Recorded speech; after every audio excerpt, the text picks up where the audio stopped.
सल्लल्लाहु तआला अला मुहम्मद सल्लल्लाहु अलैहि वसल्लम। सहाबी रसूल हजरत अब्दुल्लाह इब्न अब्बास रज़ियल्लाहु तआला अन्हु बयान करते हैं कि एक रोज नबी पाक अलैहिस्सलाम हमारे पास तशरीफ लाए और इरशाद फरमाया, मुझ पर मुख्तलिफ उम्मतें पेश की गई। यानी अब ये क़यामत का एक मंजर नबी पाक को दिखाया गया कि कोई नबी यूं गुजरे कि उनके साथ फकत एक ही शख्स था, किसी नबी के साथ दो अफराद, किसी नबी के साथ एक जमात थी और किसी नबी के साथ एक भी नहीं था। फिर मुझे क्राउड, एक मजमा दिखाया गया कि जिसने जमीन के किनारों को भर दिया। मुझे उम्मीद हुई कि वो मेरी उम्मत होगी। मुझसे कहा गया ये हजरत मूसा अलैहिस्सलाम की कौम है। फिर मुझसे कहा गया देखिए, चुनांचे मैंने एक और बहुत बड़ा मजमा देखा जिसने जमीन के किनारों को भर दिया।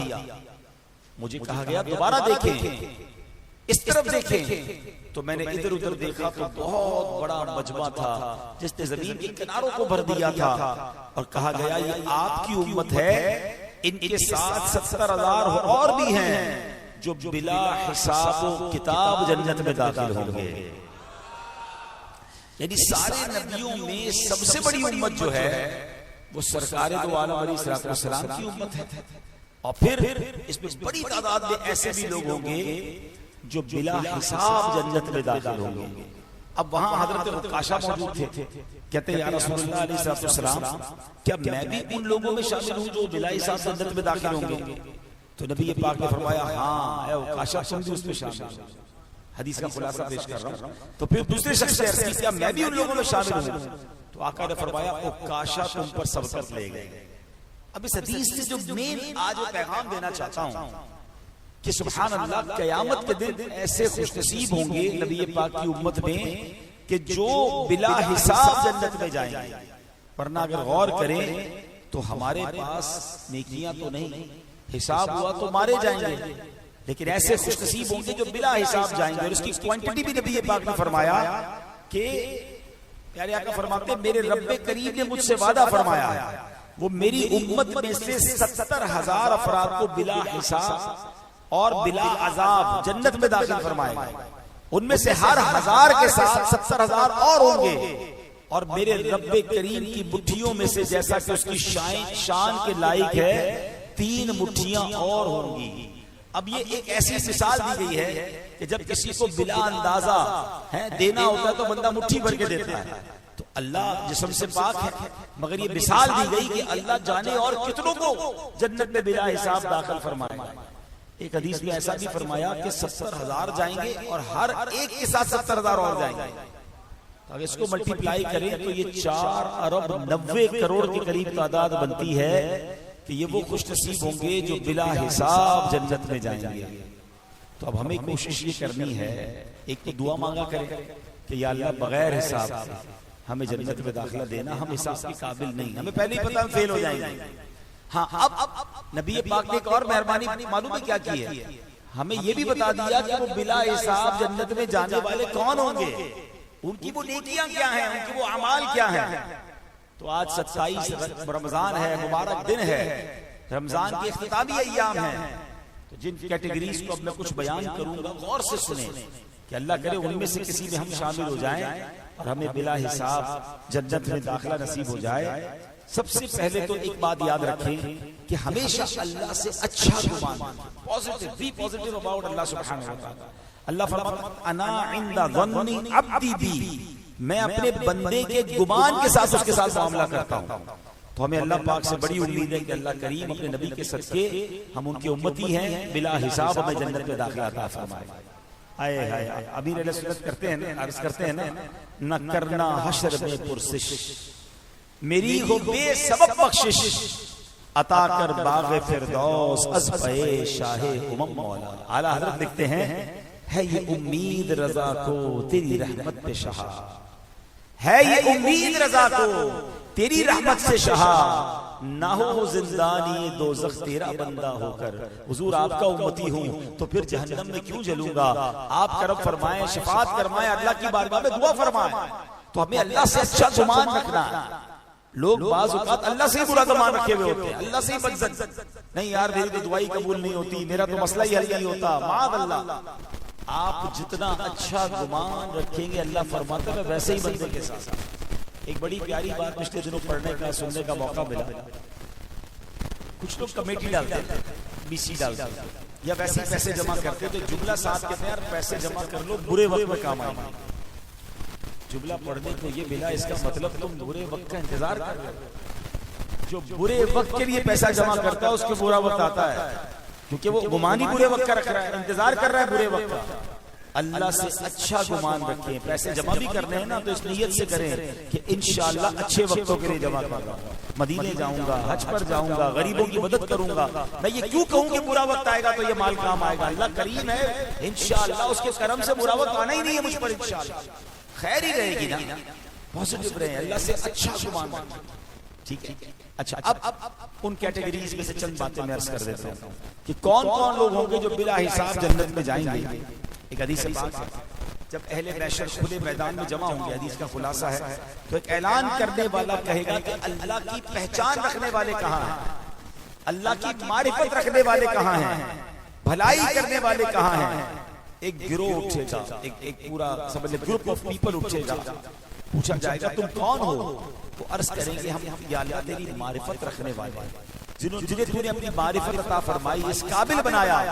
अल्लाह फरमाएगा तुमने सच कहा, तुम पर कुछ पूछगछ नहीं, मेरी रहमत से जन्नत में दाखिल हो जाओ।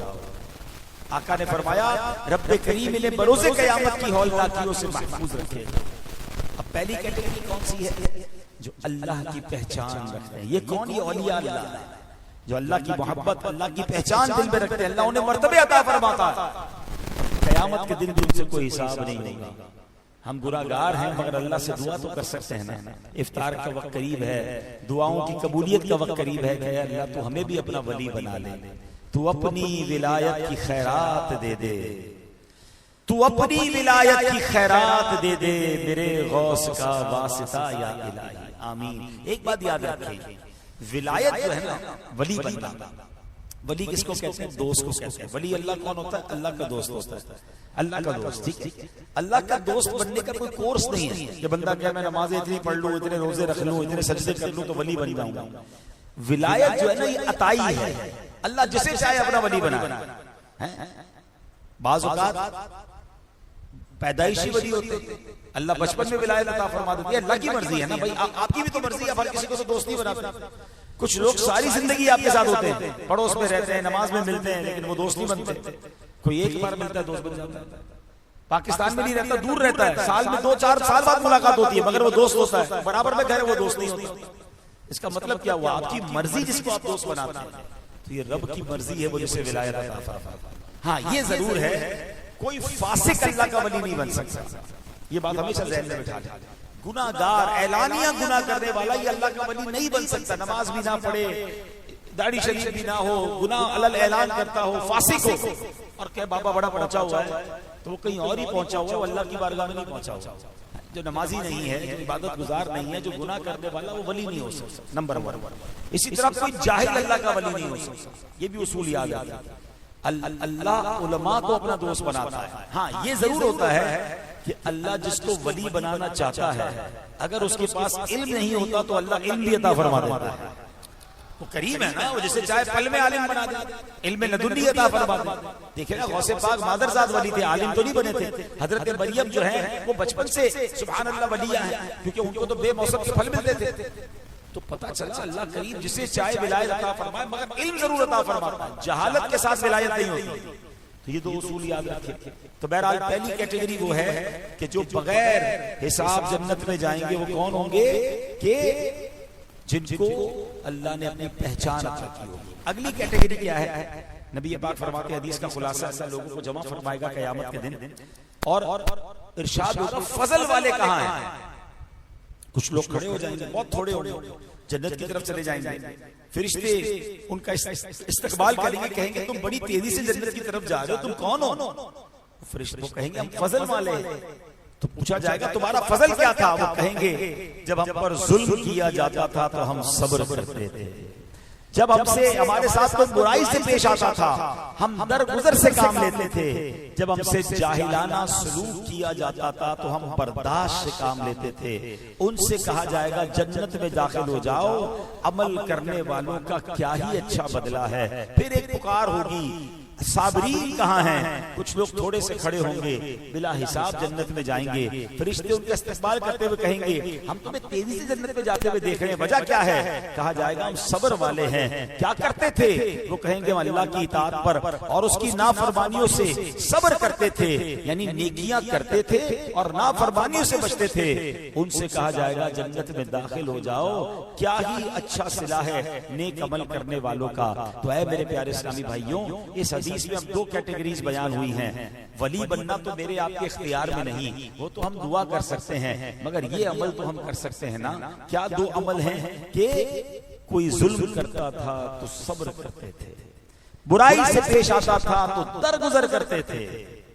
अब बताएं हम क्या करते हैं? कोई हमसे बुराई करके देखे तो सही, हमसे बुरा फिर कोई हो तो लोग कहते भी मुझसे बुरा कोई नहीं है, और वाकई उससे बुरा कोई नहीं है। जो अचानक बुरा बन जाता है फिर बुरा अच्छा कहां से हो गया? बल्कि कभी कभी तो जुमला कहते हैं भाई हम शरीफ के साथ शरीफ है, बदमाश के साथ बदमाश। मुझे आज तक समझ नहीं आया कौन सा बटन लगा हुआ है आपके अंदर कि जब बदमाश सामने आता है आप भी बदमाश बन जाते हैं।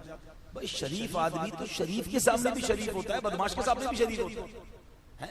शरीफ आदमी तो ऐसा ही होता है। प्यारे आका अलैहिस्सलाम को गालियां बदबख्तों ने दी, नबी पाक ने क्या किया? सबको नात का शेर याद होगा, सलाम उस पर कि जिसने गालियां सुनकर दुआएं दी। सुना है ना? सलाम उस पर कि जिसने खून के प्यासों को कबाएं दी, जान लेने वालों को माफ किया।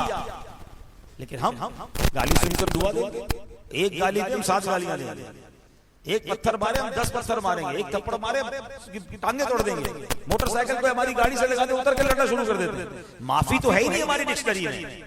कल रात सबने माफी मांगी है, बार बार मांगी। क्या क्या दुआ की? अल्लाहुम्मा इन्नका अफ़्वुन तुहिब्बुल अफ़्व फ़अफ़ु अन्नी। ऐ अल्लाह तू माफ करने वाला, माफी को पसंद करता है, मुझे भी माफ कर दे। ऐसा ही है ना? लेकिन ये कैसी माफी है कि अल्लाह से तो कह रहे हैं अल्लाह माफ कर दे, आपने माफ कर दिया बंदों को?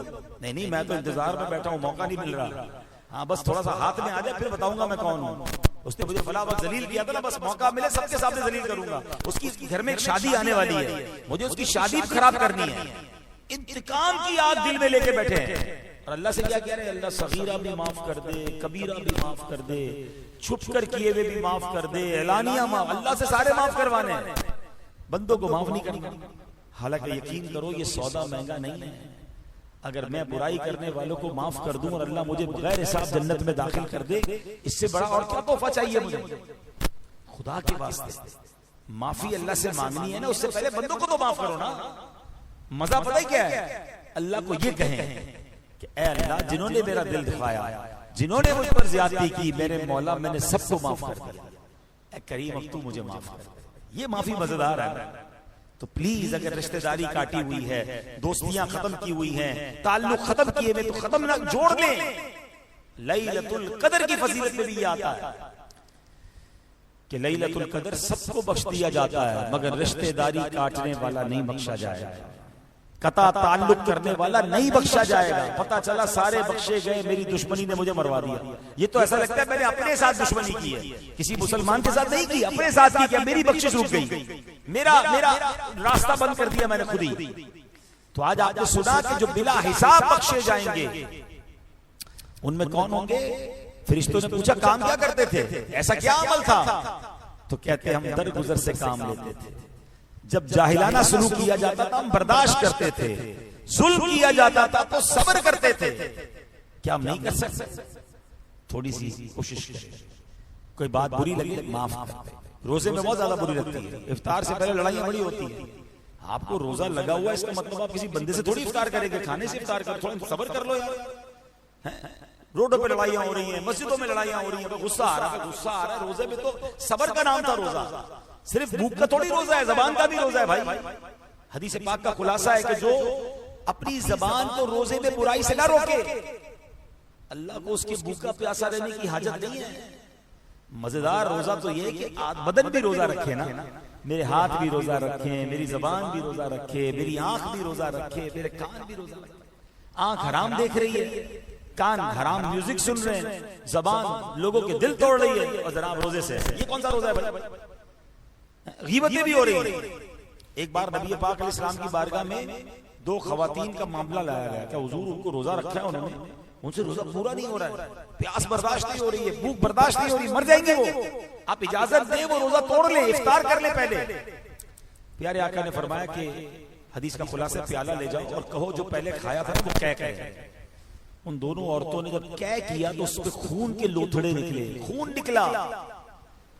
तो अब नबी पाक को बताया गया कि उसमें तो खून निकला है। फरमाया ये वो गीबत है जो उन्होंने की थी। रोजा अल्लाह की हलाल करदा चीजों से उन्होंने सहरी की और अल्लाह की हराम करदा चीजों से इफ्तार कर लिया।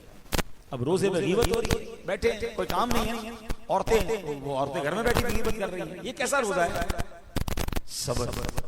सब्र करें तो इंशाअल्लाह बिला हिसाब जन्नत में दाखिला। खुदा की कसम, सारी दुनिया की दौलत एक तरफ, दुनिया की हर नेमत एक तरफ, अगर मुझे बिला हिसाब जन्नत में दाखिला मिल जाए ना, ये इससे बढ़कर क्या नेमत होगी? मैं तो हिसाब देने के काबिल ही नहीं। तो काश ये बात समझ आ जाए। एक और कैटेगरी हदीस में बयान होती है कि नबी पाक अलैहिस्सलाम ने फरमाया क़यामत के दिन, हदीस का खुलासा है, ऐलान होगा क़यामत के दिन, अल्लाह करीम की खातिर एक दूसरे से मोहब्बत करने वाले कहां हैं? थोड़े से लोग खड़े होंगे, तेजी से जन्नत की तरफ जाएंगे, फरिश्ते उनका इस्तकबाल करते हुए कहेंगे, बड़ी तेजी से जन्नत की तरफ जा रहे हो, तो कहेंगे कि हम अल्लाह की रिजा के लिए एक दूसरे से मोहब्बत करते थे। फरिश्ते कहेंगे तुम्हारी एक दूसरे से मोहब्बत कैसी थी? तो वो कहेंगे कि हम एक दूसरे से अल्लाह पाक ही के लिए मोहब्बत करते थे, उसकी खातिर मुलाकात करते थे, एक दूसरे से नरमी से पेश आते थे, एक दूसरे पर खर्च करते थे। फरिश्ते कहेंगे जन्नत में दाखिल हो जाओ, क्या ही अच्छा सिला है अमल करने वालों के लिए। अब गौर करें, इनका अमल क्या था? एक दूसरे से मोहब्बत करनी है अल्लाह की रिजा के लिए। मुसलमानों में रमजान में ये मंजर बड़ा देखने को मिल रहा है। मैं भी एक जगह इफ्तार का इंतजाम था, रोड पर मुझे बुलाया था दुआ के लिए। नौजवान लड़के हैं माशाल्लाह, बिजनेसमैन हैं, और वो रोजाना फुटपाथ पर सैकड़ों हजारों लोगों को खाना खिलाते हैं, बड़ा शानदार अंदाज से पका के खिलाते हैं। और ये पूरे कराची, पूरे पाकिस्तान में मंजर नजर आ रहा है। क्यों खिला रहे हैं भाई? अल्लाह की रिजा, रिश्तेदार नहीं, इसमें दिखावा ना हो, अल्लाह की रिजा हो, ये जन्नत में जाने वाला काम है। हम मस्जिद में एक दूसरे से क्यों मिलते हैं? प्यार से, अल्लाह की रिजा के लिए। अपना कोई मकसद तो नहीं, इस तरह के इज्तिमात में क्यों आए हैं? एक दूसरे से मिलने तो नहीं आए, एक दूसरे की रिश्तेदारी में नहीं है, अल्लाह की रिजा के लिए। तो ये वो काम है कि जो अल्लाह की रिजा के लिए मुसलमानों से मोहब्बत रखते हैं, कोई और मकसद नहीं होता। इंशाअल्लाह उन्हें भी अल्लाह बिला हिसाब जन्नत में दाखिल फरमाए। तो ये कब मुमकिन होगा? कि जब मस्जिदों में आएंगे, नेक इज्तिमात में आएंगे। अब रमजान के बाद अगर भागने का प्लान है, एक तो ये बड़ा मसला है, जैसे ही चांद दिखता है मस्जिदें खाली हो जाती हैं, मुसलमान कहां जाते हैं समझ नहीं आती। हालांकि सिर्फ क्या रमजान में नमाज फर्ज है? हमें पूरा साल नमाज पढ़नी है, पूरा साल रब की इबादत करनी है। हमें तो नहीं मालूम कि रमजान अगला मिलेगा भी कि नहीं। तो रमजान में तो तौबा करके अपने आप को इतना स्ट्रॉन्ग करे ना कि रमजान चला जाए मगर मैंने अल्लाह के घर से नहीं जाना। एक आज टारगेट लेके जाइएगा कि ईद के पहले 3 दिन जो है ना, वो शैतान ने पूरा जोर लगाना है आपके ऊपर कि मस्जिद नहीं आना, नमाज नहीं पढ़ने देगा, गुनाहों में लगा देगा। आपने शैतान से हारना नहीं। मर्द हो तो मर्द बनो ना कि यार अब शैतान बंदे तो मैं अल्लाह का बंदा, और शैतान खुल गया तो मैं खत्म, भाग गया। नहीं, अब मर्द ये बनना है कि पहले ईद के 3 दिन एक भी नमाज कज़ा नहीं होगी।